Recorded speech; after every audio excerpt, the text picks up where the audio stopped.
Hello, hello! Aujourd'hui, j'avais envie de vous faire quelque chose d'un peu différent. J'ai envie de faire une prière de consécration à Dieu avec vous.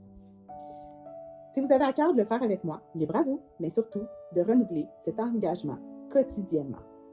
Plus qu'on la fait, plus notre cœur et nos pensées peuvent évoluer selon cette consécration. Plus notre mémoire et notre esprit nous ramènent à cette promesse qu'on lui a faite quand nous lui avons donné notre vie et laissons notre chair dans le fond de l'eau.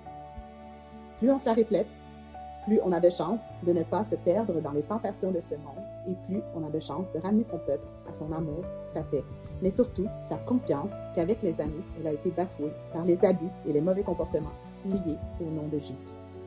Il est maintenant temps que tout ça cesse et qu'on ramène la pureté de ce nom, Jésus, dans toutes les nations. Et que son acte sur la croix balaie les péchés et les abominations de ce monde. Il est temps que sa bienveillance, son amour, sa paix soit sur les lèvres de tous et dans l'esprit, l'âme et le cœur de tout son peuple. La prière est faite au jeu parce que vous devez vous l'approprier. N'hésitez pas à faire pause à la fin de cette prière afin de lui dire ce qui vous vient en esprit et ainsi purifier votre démarche envers lui avant bien sûr de continuer l'épisode. Ce n'est pas une prière qu'on fait à la légère, mais une prière disposée et un cœur repentant, sincère.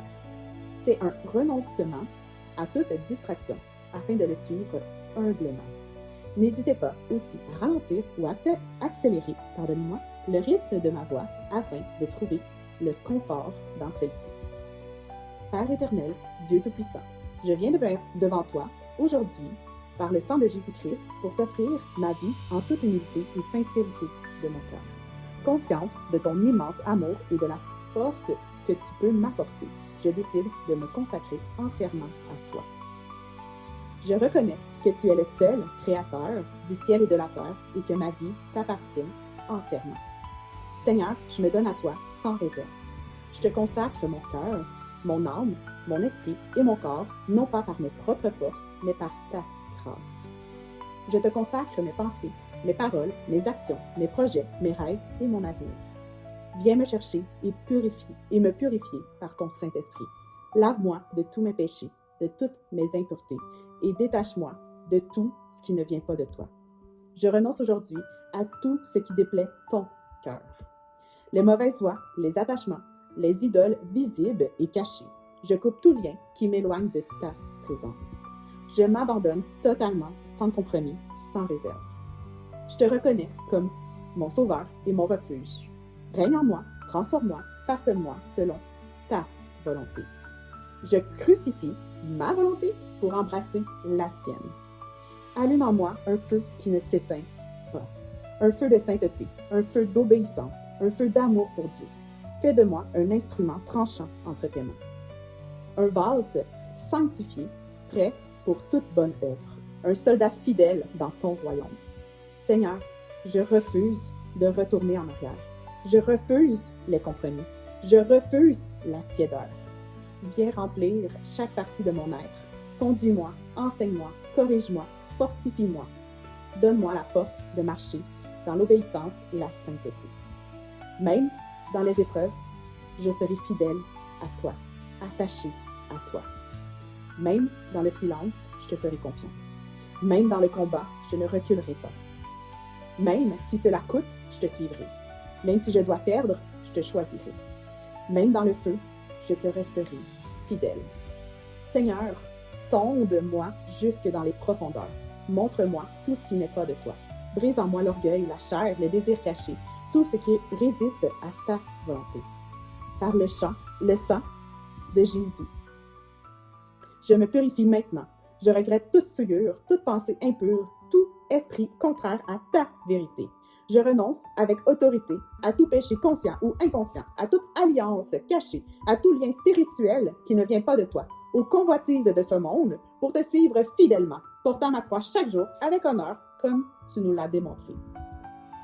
Au nom de Jésus-Christ, je coupe maintenant tout attachement mauvais, je brise toute chaîne, toute oppression, tout ce qui m'empêche d'être entièrement à toi. Seigneur, fais de moi un instrument de ta paix et de ta justice entre tes mains. Utilise ma vie pour ta gloire. Que ta lumière brille à travers moi. Que ma vie soit un parfum agréable pour ton nom. et un témoignage de ta sainteté. Je m'engage à te servir de tout mon cœur, toute mon âme, toute ma force qui me vient de toi. Malgré les oppressions et les dénominations qui essayeront de me détourner, je resterai ferme en toi. Mes pieds et mon cœur sont fortement solidifiés par ta parole et ta présence. Je ne veux plus la paix et l'amour que les hommes donnent, mais je ne veux que la tienne. Au nom puissant de Jésus. Amen. On ne fait pas une consécration comme ça, sous pression humaine, sous la peur de l'avenir ou sur l'incertitude. On fait une consécration par amour et par fidélité envers Dieu, parce qu'on sait qu'il est le seul chemin, la seule vérité dans ce monde. On le fait aux réponses de la grâce de Dieu sur nos vies. Trop souvent, on fait les choses pour les autres ou par les promesses que les autres nous ont dites. Mais cette prière, on la fait parce que quelque chose en dedans brûle d'amour pour une vie nouvelle. Pas une vie plus facile. Tu auras également à surmonter les défis après t'avoir consacré à Dieu, mais une vie accompagnée de paix et d'amour qui ne s'explique pas. J'ai vu trop souvent des gens dire « Si tu donnes ta vie, tu seras libre et en paix de tout péché. » Mais ce n'est pas les paroles qui font les choses, mais notre cœur. Si notre cœur n'est pas prêt, alors respecte-le et écoute-le, parce que tu risques de faire des choses trop vite et ainsi perdre ton chemin et t'en éloigner à tout jamais. Une prière de consécration, c'est la suite logique de la compréhension de l'Évangile. C'est que tu n'hésites plus sur les voies.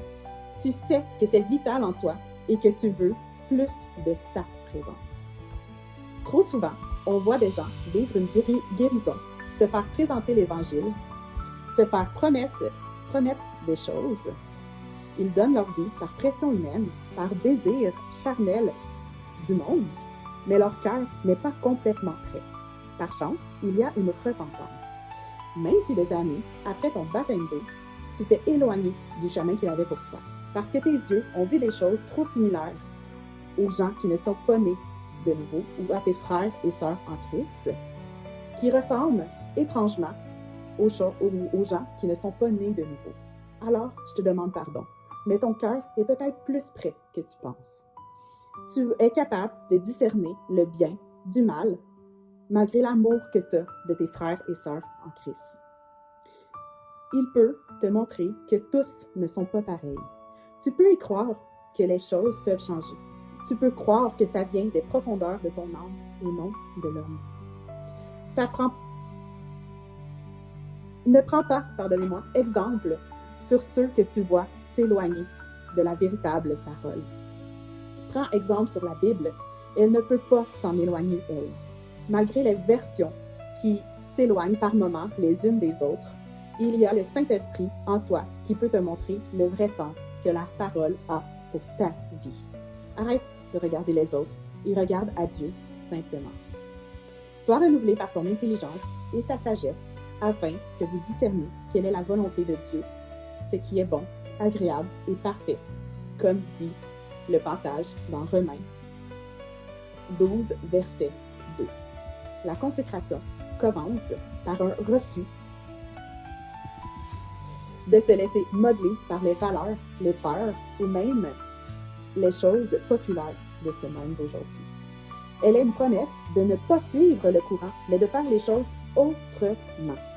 Un homme que j'ai rencontré dans un parc m'avait dit que si, de mémoire, 10% des gens changent leur mentalité, alors, par leur force commune, unie dans le corps de Christ, comme on devrait l'être, on peut faire en sorte que tous puissent changer leur mentalité.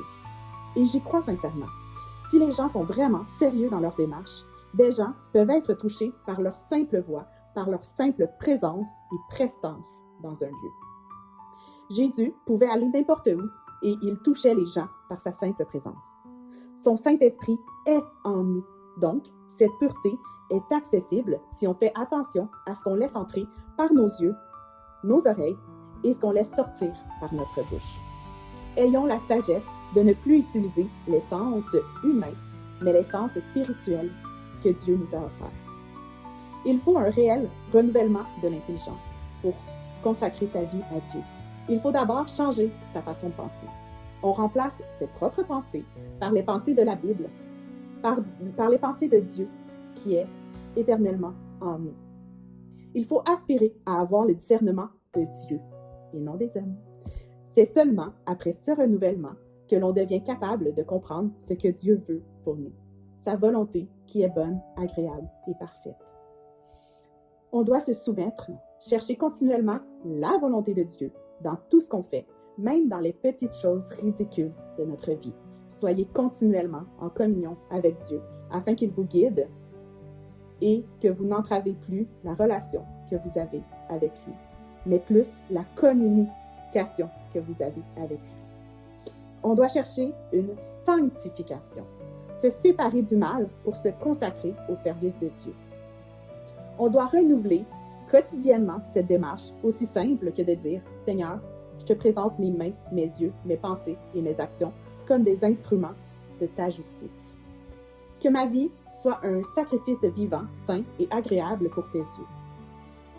Je renonce à ma propre volonté pour chercher la tienne, afin que ta parole soit une lampe à mes pieds. Remplis-moi de ton Saint-Esprit pour que je puisse vivre uniquement par ta gloire. Amen. Donc, je vais terminer avec ce passage dans Romains 12, les versets 1 à 3. Frères et sœurs chrétiens, Dieu est plein de bonté pour nous. Alors, je vous demande ceci. Offrez-lui votre personne et votre vie. C'est le sacrifice réservé à Dieu qui lui plaît. Voilà le vrai culte que vous devez lui rendre. Ne suivez pas les coutumes du monde où nous vivons, mais laissez Dieu vous transformer en vous donnant une intelligence nouvelle. Ainsi, vous pourrez savoir ce qu'il veut, ce qui est bon, ce qui lui plaît et ce qui est parfait. Dieu m'a donné gratuitement ses bienfaits. Je peux donc dire à chacun de vous, ne vous croyez pas plus important que vous ne l'êtes, mais que chacun se juge comme il est, selon la mesure de foi que Dieu lui a donnée en partage. Bonne réflexion. Soyez bénis, entièrement renouvelés par lui et lui seul, et à une prochaine fois. Shalom!